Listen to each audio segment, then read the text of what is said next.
Rolle's theorem. মনে কর একটা ফাংশন মানে সবাই জানে তার তিনটে গুণ আছে। তিনটে রোলস থিওরেম বলে যে একটা ফাংশনের যদি তিনটে গুণ থাকে তাহলে তার একটা প্রপার্টি থাকবে। বলছি 1 নম্বর কি লিখতে পারিস, যদি বাংলা বলছি ফাংশনটা কন্টিনিউয়াস হয় ক্লোজড ইন্টারভ্যাল ab তে।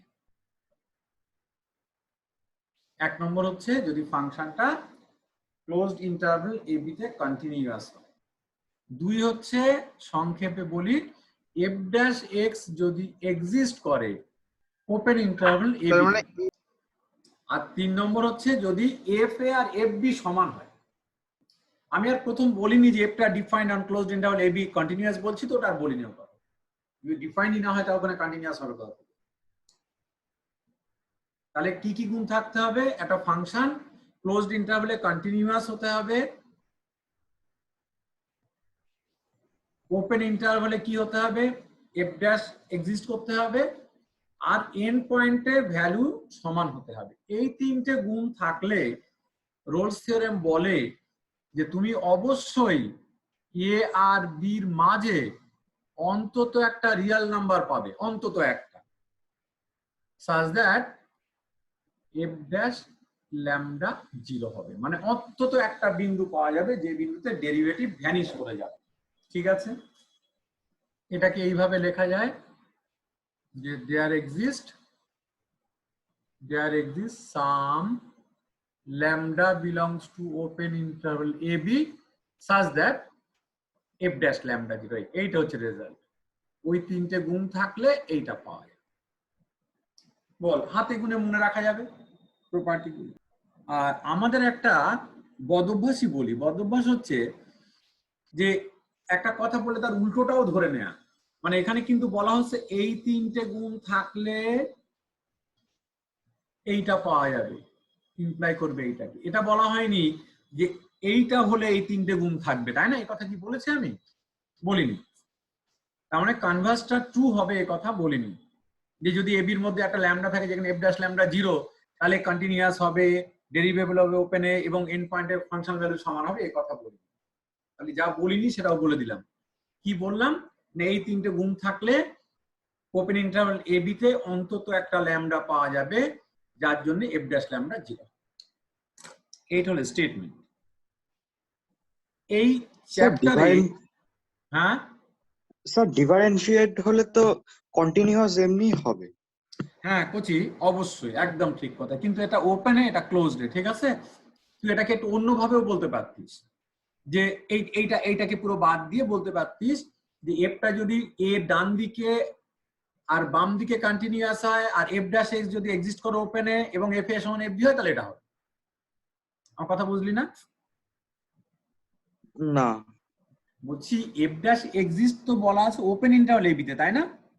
হ্যাঁ। তাহলে এ আর বি বিন্দুতে কি ডেরিভেবল বলা আছে? না না বলেন নেই। তাহলে এ তে আর বি তে তো কন্টিনিউয়াসের কথা বলা নেই। নেই। কিন্তু আমার এ আর বি তে কন্টিনিউটি লাগবে। তুই যদি বলতে চাস যে এটা যখন বলছি তাহলে এইটাকে আমি এরকম বলবো না, একটু অন্যভাবে বলবো, হ্যাঁ বলা যায়।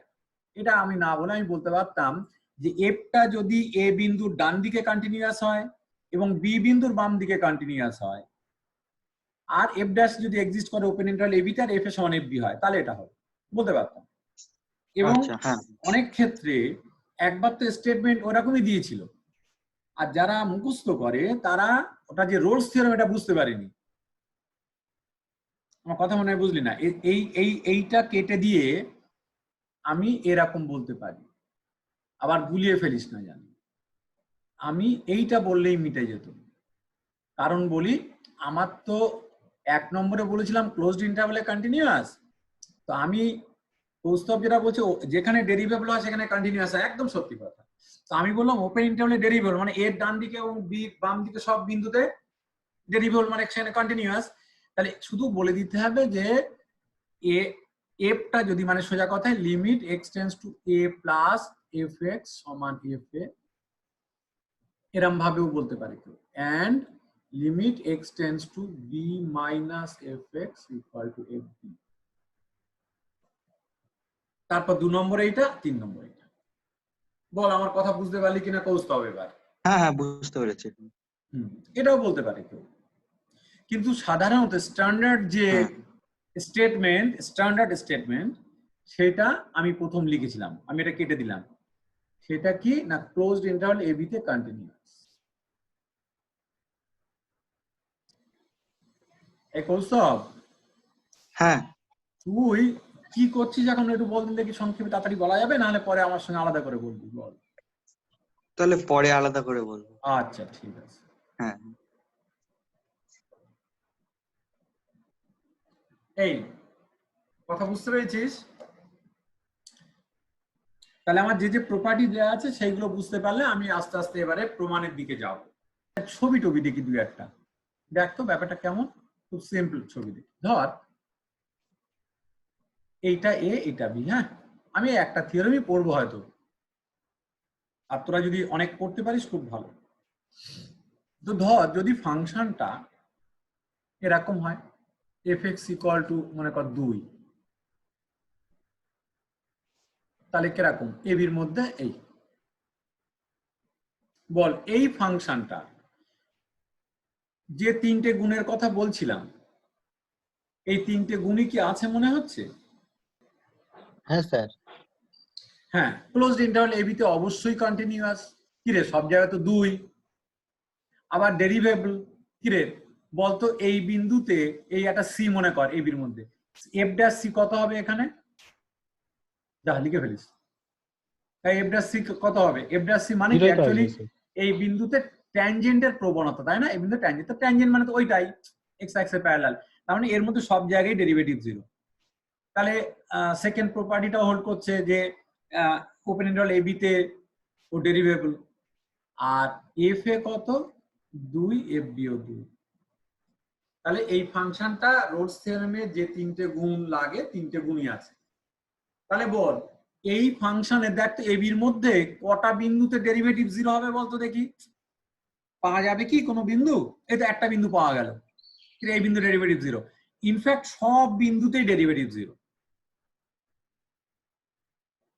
এই বিন্দু ডেরিভেটিভ কত? এই সুমিত আমার হাঁদা সেরাম। স্যার বল সেকেন্ডটা একবার একটু বলবেন স্যার? সেকেন্ডটা মানে? ওই যে ডেরিভেটিভটা স্যার, মানে এক্সিস্ট করছে হ্যাঁ তুই হ্যাঁ আর বল। বি এর মধ্যে এই যে এফ এক্স ইকুয়াল টু 2, তাহলে এফ ড্যাশ এক্স কত হবে? 0 হবে। 0 হবে। তাহলে এফ ড্যাশ এক্স 0 মানে 0 তো একটা ভ্যালু, ফাইনাইট ভ্যালু, তাহলে এক্সিস্ট করছে না এফ ড্যাশ এক্স? হ্যাঁ হ্যাঁ হ্যাঁ, ঠিক তুই আছে। যে এক্স চিনিস পুরো through out the real line. তো আমি একটা পার্টিকুলার একটা এ নিয়েছি, এবি, তোর মধ্যে সব জায়গায় এক্সিস্ট করছে এফ ড্যাশ এক্স। আচ্ছা আচ্ছা, ঠিক আছে স্যার, বুঝতে পেরেছি।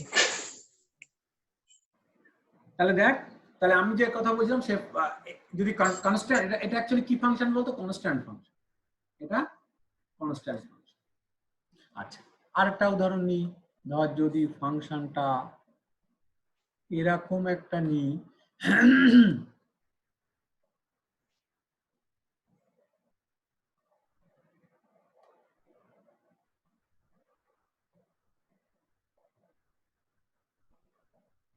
বল এই যে ফাংশনটা নিয়েছে একটা, দেখেছিস পড়াইয়ের মতো। বল এ কি রোলস থিওরেমের 3টে গুণ লাগে, 3টে গুণই আছে না কোনো গুণ নেই মনে হচ্ছে? আছে স্যার। 3টে গুণই আছে। প্রথম হচ্ছে কন্টিনিউয়াস, দেখ কাটাছেঁড়া নেই, সহজ কথা বললে সব বিন্দু ডেরিভেবল হবে, কারণ তুই যে বিন্দু তুই ট্যানজেন্ট নিবি, কিরে প্রত্যেকটা বিন্দু ট্যানজেন্ট একটা করে ভ্যালু পাওয়া যাবে, প্রবণতা পাওয়া যাবে। এবং এফ এ এই হাইট আর এফ বি সমান। দেখ এখানে খুব মজা, এই দেখ এখানে ঠিক একটা বিন্দু পাবি যে বিন্দু স্পর্শক এক্স অ্যাক্সিসের প্যারালাল হয়। তাহলে এইটা সেই ল্যামডা, এফ ড্যাশ ল্যামডা জি, দেখ পাওয়া গেল। তুই এমন কোনো ফাংশন বার করতে পারবি না যে ফাংশনের ওই 3টে গুণ আছে অথচ ওর মধ্যে কোনো ভ্যালুতে ডেরিভেটিভ ভ্যানিশ করছে না, এমন ফাংশন তৈরি করতে পারবি না।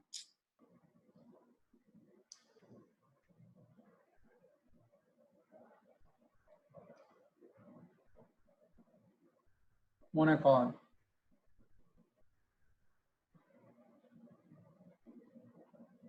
এটাই। তো বল এবির মধ্যে তিনটে গুণই আছে কিনা, এফ এ সমান এফ বি, এটা আমি জোর করে সমান বলে দিলাম। হ্যাঁ স্যার আছে স্যার। আছে। এখানে মজাটা লক্ষ্য কর, এখানে দেখ আবার, এই দেখ এখানে এই বিন্দুতে দেখ এই এক্স অ্যাক্সে প্যারালাল হবে, প্যারালাল মানে এইটা ল্যামডা 1 এফ ড্যাশ ল্যামডা 1 0, আবার এটা ল্যামডা 2 হলে সমান এফ ড্যাশ ল্যামডা 2। কন্টিনিউয়াস মানে কোনো জায়গায় ছেঁড়া কাটা থাকবে না হ্যাঁ নাকি? স্যার। তাই বলতো এই দেখ এই কন্টিনিউয়াস কোনো জায়গায় ছেঁড়া নেই। হ্যাঁ ঠিক আছে স্যার। আর তুই প্রত্যেকটা বিন্দুতে ডেরিভেটিভ এক্সিস্ট করবে। ডেরিভেটিভ মানে কত, এই বিন্দু ডেরিভেটিভ মানে কত, এই বিন্দু ডেরিভেটিভ মানে এই বিন্দু স্পর্শক, এটা যদি সাই হয় তাহলে ট্যান সাই এই বিন্দু ডেরিভেটিভ। কথা বুঝলি না? যে যদি ওই তিনটে গুণ থাকে তাহলে তুমি অবশ্যই এ বির মাঝে অন্তত একটা পাবে। আমি অন্তত একটা না, এখানে দেখ এই ছবিতে দুটো পেয়েছি, একদম প্রথম ছবিতে দেখ আবার অসংখ্য পেয়েছিলাম। প্রথম ছবিতে যে বিন্দুতেই নিবি সেই বিন্দু ডেরিভেটিভ 0 হবে। এখানে এসে একটা বিন্দু পেয়েছি যেখানে ডেরিভেটিভ 0। কারটা এরম না এরম হতে পারত, কারটা এরম না এরকম হতে পারত। এই কারণে মজা হচ্ছে যেহেতু এফ আর এফ বি সমান হতে হবে, তাহলে যদি ওঠে ওকে নামতে হবে, এবং ওঠা নামাটা একদম এই স্মুথ হতে হবে। আচ্ছা এইবার একটা ছবি আঁকি তো, এই বল এই যে ছবিটা ফাংশনটা মনে কর এ থেকে এটা সি, এ থেকে সি এর মধ্যে, তারপর সি থেকে বি এর মধ্যে বল ক্লোজড ইন্টারভ্যাল এ বি তে। আচ্ছা এই ফাংশনটার কি রোলস থিওরেমের তিনটে গুণই আছে? এটা হচ্ছে ফার্স্ট কোশ্চেন। ডেরিভেবল হতে গেলে ওই বিন্দুতে limit x tends to c minus f dash x আর limit x tends to c plus f dash x, মানে লেফট হ্যান্ড ডেরিভেটিভ তাই বলতে চাইছিস, আর রাইট হ্যান্ড ডেরিভেটিভ দুটো অস্তিত্ব থাকতে হবে এবং কি হতে হবে, সমান হতে হবে।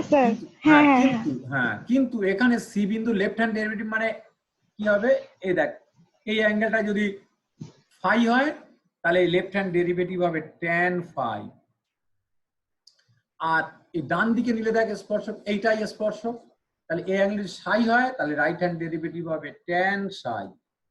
এই ট্যান ফাই আর ট্যান সাই এরা সমান না, মানে সি বিন্দুতে ফাংশনটা ডেরিভেবল না। তাহলে এই ফাংশনটা কিন্তু ওই ইন্টারভ্যালে রোলস থিওরেমে যে তিনটে গুণ থাকার কথা তার মাঝখানে 2 নম্বর গুণটা নেই। প্রথমটা শেষটা আছে, কন্টিনিউয়াস আর এন্ড পয়েন্টে ভ্যালু সমান, এটা আছে। এই একমাত্র রোলস থিওরেম যেটার ইন্ডিপেন্ডেন্ট প্রুফ আছে, ইন্ডিপেন্ডেন্ট বলবো না কারণ এ প্রমাণ করতে গেলে কন্টিনিউটি থিওরেম লাগবে, আবার কন্টিনিউটি সেই থিওরেমের জন্য আগের থিওরেম লাগবে, সেটা আলাদা কথা। তাহলেও মানে একটা প্রুফ আছে, আর বাকি আমরা আরো অনেকগুলো থিওরেম পড়ব। যে একটা ফাংশন যদি ক্লোজড ইন্টারভ্যালে কন্টিনিউয়াস হয় তাহলে ওখানে বাউন্ডেড হয়। বল এই জিনিস কি তোরা পড়েছিস? কোথায় আছে কি আমি দেখিয়ে দেবো? হ্যাঁ স্যার পড়েছি, কন্টিনিউটিতে। কন্টিনিউটিতে পড়েছিস ক্লোজড ইন্টারভ্যালে কন্টিনিউয়াস হলে বাউন্ডেড হবে। যারা জানে না তাদের জন্য আবার আমি বলে দিই এটা কত নম্বর থিওরেম। কন্টিনিউটিতে যা গিয়ে আরেকবার দেখে নে। আমি দুটো থিওরেম ওখান থেকে নেব যে থিওরেমের প্রমাণ আমরা করেছি ওখানে আগে। পেজ 8.5.4 থিওরেম 8.5.4 কন্টিনিউয়াস হলে বাউন্ডেড হবে। ঠিক আছে, এইটা আমরা নেব, এটা কাজে লাগবে আমার। আর next theorem 8.5.5 is another important theorem 8.5.5। এই দুটো থিওরেম আমরা এখানে কাজে লাগাবো, দুটোই ভালো থিওরেম। প্রথমটা বলছে যে ক্লোজড ইন্টারভ্যালে কন্টিনিউয়াস হলে বাউন্ডেড হবে, আর 8.5.5 এর স্টেটমেন্ট দেখ আমি বুঝিয়ে দিয়েছিলাম, নিশ্চয়ই চেষ্টা করেছিলাম। if f be continuous on a closed interval পড়ছি আমি, then it assumes its least upper bound and its greatest lower bound in that interval। মানেটা আমি আরেকবার খুলে বলি। তাহলে আমি যে দুটো জিনিস এখানে কাজে লাগাবো কি কি বললাম, দুটো থিওরেম। একটা হচ্ছে থিওরেম 8.5.4, সেটা বলে ক্লোজড ইন্টারভ্যালে কন্টিনিউয়াস হলে বাউন্ডেড হবে। কে ফাংশন, মানে এইটা if f is continuous on closed interval ab then it is bounded there. এটা হচ্ছে একটা স্টেটমেন্ট। এই বাউন্ডেড f তাহলে কন্টিনিউয়াস হলে f টা বাউন্ডেড হবে। এই বাউন্ডেড এর মানে কি সবাই জানে, তাহলে আরেকবার আমি বলি। এই বাউন্ডেড এর মানে হচ্ছে the set of real numbers fx such that x belongs to ab, this set is bounded. না বুঝলে কথা বল, f ক্লোজড ইন্টারভ্যালে বাউন্ডেড মানে ক্লোজড ইন্টারভ্যাল ab এর মধ্যে x গুলোর জন্য যে fx গুলো পাওয়া যাবে তার সেটটা বাউন্ডেড। আর এই সেট বাউন্ডেড মানে কি, এই সেটের তাহলে LUB পাওয়া যাবে ইনার বাই LUB অ্যাকশন সবাই জানে, আর GLB থাকবে। তাহলে এই সেটের LUB থাকবে। LUB মানে তাহলে সেইটা কেমন না, LUB অফ fx তাকে আমরা যদি m বলি কোথাকার x এর জন্য এটা থাকবে। এটা আমি যেহেতু bounded above non MT subset of real number সবাই জানে, বাই LUB অ্যাকশন LUB থাকবে, তাকে m বললাম। আর যে GLB থাকবে এস সেটের সেটাও জানি সবাই, মনে কর GLB অফ fx টা স্মল m। ঠিক আছে, তাহলে এই GLB LUB আর GLB পাওয়া যাবে। ঠিক আছে, আমি 8.5.4 থেকে এটা পেয়েছি। বল এতটুকু বুঝতে পারলি কি? এরপর বলি, লিখে নিয়েছিস? এরপর থিওরেম 8.5.5 ইউজ করব। সেটা কি বলছে? এরপরে হচ্ছে থিওরেম 8.5.5। এইটা বলে যে এই যে বাউন্স দুটো পাওয়া যাবে ক্যাপিটাল আর স্মল এম, কিরে এফএক্স এর যে LUB আর GLB, বলছে এবি এর মধ্যে কি পাওয়া যাবে না, এই বাউন্স গুলো কি না, এই থিওরেম বলছে যে এমন আলফা পাওয়া যাবে belongs to closed interval AB such that f of alpha equal to m হবে, and there exists beta belongs to AB such that f of beta equal to small m. This is the 8.5.5 theorem. তোরা দরকার হলে statement দেখে আমি যা বললাম বক্তব্য বুঝতে পারিস কিনা দেখ, কোনো ভুল ত্রুটি থাকলে বল, তারপরে আমি দেখ। আপনি আরেকবার বলেন কোনটা বলবো বলতো? 8.5.5 টা একবার পুরো। হ্যাঁ, এটা বলছে যে এই যে fx এর কন্টিনিউয়াস হলে যে বাউন্ডেড হবে fx এর LUB থাকবে GLB থাকবে, তাই না? তো এই LUB টা কি হবে না, এই AB এর মধ্যে এমন আলফা এমন x পাওয়া যাবে আর কি, মানে এমন একটা রিয়েল নাম্বার অন্তত একটা, যার জন্য f আলফাটা বড় m দেবে। এই বড় এমটা যে পাওয়া যাবে সেটা কোন x এর জন্য? বলছে AB এর মধ্যেই পাওয়া যাবে সেই x। কথা বুঝলি না? আচ্ছা, যার জন্য fx বড় m হবে। আবার এই ছোট m যে বললাম fx এর GLB, এইটা কোথা কার জন্য পাওয়া যাবে? বলছে সেটা ওই AB ক্লোজ ইন্টারভ্যাল AB এর মধ্যে এমন x পাওয়া যাবে, তার নাম বিটা বললাম, such that f of beta equal to ছোট m। এটা হচ্ছে 8.5.5। এই দুটো আগে বুঝে নে, তারপরে এদের ব্যবহার করব আমি। আগে ব্যাপারটা বুঝতে হবে, তারপরে তার ব্যবহার। এটাকে আমি এরামও লিখতে পারতাম, LUB of s, এটা হচ্ছে GLB of s। আমাদের রোলস থিওরেমের 1 নম্বর যে কন্ডিশন, সেখানে কি বলা আছে বলতো দেখি? ফাংশনটা ক্লোজড ইন্টারভ্যাল এবি তে কন্টিনিউয়াস, তাই না? তো কন্টিনিউয়াস মানে অবশ্যই সেখানে বাউন্ডেড, এবং বাউন্ডস দুটো ওই এবি এর মধ্যে কোনো এক্স এর জন্য হবে, যেটা আমি এর আগে বললাম। তো আমি এবার এখানে কেসগুলো বলি। আমি ছবি করি দুটো, আচ্ছা দুটো কেন, দুটোর বেশি ছবি করতে পারি আমি। এখানে মনে কর এই এবি, মনে কর ফাংশনটা এরকম হতে পারে, এক্স অ্যাক্সিস, আমি আর ওয়াই অ্যাক্সিস আঁকিনি, মানে কনস্ট্যান্ট ফাংশন হতে পারে। আচ্ছা আঁকি ওয়াই অ্যাক্সিস, নাহলে আবার এখানে আমি আরো ছবি এঁকেছিলাম, মনে কর ফাংশনটা এরকম হতে পারে, এইটা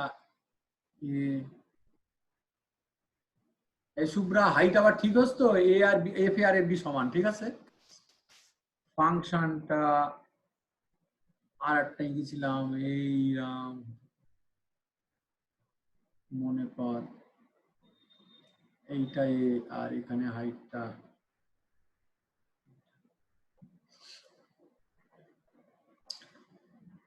তো তোরা একটুখানি খেয়াল কর, আর আঁকবো না, আরো ছবি আঁকা যায়। তো আমি যে বড় এম আর ছোট এম এর কথা বললাম, তোরা বল এই ছবিতে বড় এম মানে কোনটা আর ছোট, আচ্ছা এই ছবিতে বল এই ছবিতে বড় এম কোনটা আর ছোট এম কোনটা? এই ছবি থেকে কি বলা যাবে বড় এম এই ছবিতে বড় এম, ছোট এমটা বল এই ছবিতে ছোট এম মানে কোনটা, কোন হাইটটা? F f of b, f of b. এই বল এই ছবিতে, আর একজন বল এই ছবিটাতে ছোট এম আর বড় এম দেখা যাচ্ছে? বলতো এই হাইটটা ছোট এম না এটা? আচ্ছা ঠিক আছে, বল বুঝতে পেরেছিস কিনা বল এই ছবিতে বড় এম ছোট এম?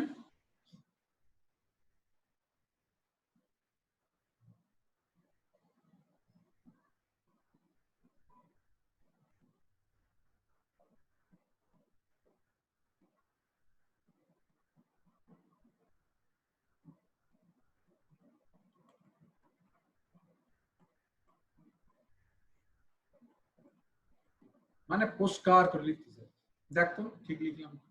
এইটা হচ্ছে constant function F x equal two মনে কর 2, এই হাইটটা 2। তাহলে এই ফাংশনে বল সব এফ এক্স তো 2, এইটার ক্ষেত্রে এস সেটটা কেমন? এস সেটটা কেমন হবে বল? এস সেটে কটা এলিমেন্ট থাকবে বল? একটা এলিমেন্ট থাকবে, কারণ এর মধ্যে সব এক্স এর জন্য এফ এক্স 2 তো। হ্যাঁ আমার কথা বুঝতে পারছিস না? এস সেটটা কি লিখেছিলাম? এস সেটটা লিখেছিলাম set of ball F x such that x belongs to a b। তাহলে তুই বল তাহলে এস এই ছবিতে এস সেটে কটা এলিমেন্ট থাকবে? সব এক্স এর জন্য তো 2। হ্যাঁ তাহলে এই এই সেটে একটাই এলিমেন্ট 2, তাহলে এই সেটের এলইউবি পাওয়া যাবে বল? হ্যাঁ স্যার পাওয়া যাবে। কত হবে? স্যার 2। জিএলবি পাওয়া যাবে নাকি? হ্যাঁ স্যার যাবে। কত জিএলবি? 2 স্যার। 2। তাহলে তাহলে দেখ এই ক্ষেত্রে তাই লিখেছি আমি, ক্যাপিটাল এম মানে এই যে কোন এই হাইটটাই ক্যাপিটাল এম, দেখ সব হাইট একই, এখানে সব হাইট একই। তাহলে যে ক্যাপিটাল এম সেই হচ্ছে স্মল এম। তাহলে আমার এই ছবিতে কি capital M R small M সমান। তাহলে দেখ আমার দুটো কেস হতে পারে, একটা হচ্ছে এই capital M R small M এর যে কথা বললাম, এই ক্যাপিটাল এম কেস 1 হচ্ছে capital M R small M সমান হতে পারে, আর 2 নম্বর কথা হচ্ছে capital M R small M অসমান হতে পারে। এই যে ছবি দেখ, এই সমান মানে কনস্ট্যান্ট হলে সমান হবে, আর অন্যথায় কি হবে? অসমান। বল আমার কথা বুঝতে পারছিস কিনা? দুটো কেস, একটা হচ্ছে capital M R small M সমান, আর capital M R small M সমান না। বলবো কি এরপরে আমি? দেখ capital M R small M যদি সমান সমান হয়, সেই ক্ষেত্রে খুব পরিষ্কার তোরা কি বুঝতে পারছিস? বলতো এ বির মধ্যে কোন বিন্দুতে ডেরিভেটিভ করলে 0 হবে? বল এই ক্লোজ ইন্টারভ্যাল এ বি এই সরি ওপেন ইন্টারভ্যাল এ বির মধ্যে সব বিন্দু, তাহলে সব বিন্দু। তাহলে এই ক্ষেত্রে রোলস থিওরেম এমনি ট্রিভিয়ালি প্রুফ, এমনি সিম্পল খুব, যে তাহলে এই ক্ষেত্রে capital M R small M সমান মানে ফাংশনটা কনস্ট্যান্ট, তার মানে এ বির মধ্যে সব বিন্দুতে ডেরিভেটিভ 0। রোলস থিওরেম কি বলেছিল? যে ওই তিনটে গুণ থাকলে এ বির মধ্যে অন্তত একটা পয়েন্ট পাওয়া যাবে যেখানে ডেরিভেটিভ 0 হবে। আর আমার এখানে কি হলো? সব বিন্দুতে ডেরিভেটিভ 0 হয়ে গেল। তাহলে কি প্রমাণ হলো না হলো না বল? হলো স্যার। প্রমাণ হয়ে গেল। খুবই সিম্পল, তোরা পড়ে নে, বইতে লেখা আছে পড়ে নে, কেস 1টা পড়ে নে, না বুঝলে আমারে বল। বল কেস 1টা কি বুঝেছিস? তাহলে কি আমি কেস 2 তে যাবো এবার? তার মানে কেস 1 এর কেস মানে capital M R small M সমান মানে কনস্ট্যান্ট হবে ফাংশন, ভেরি সিম্পল, তখন সব বিন্দু ডেরিভেটিভ 0 হয়ে যাবে।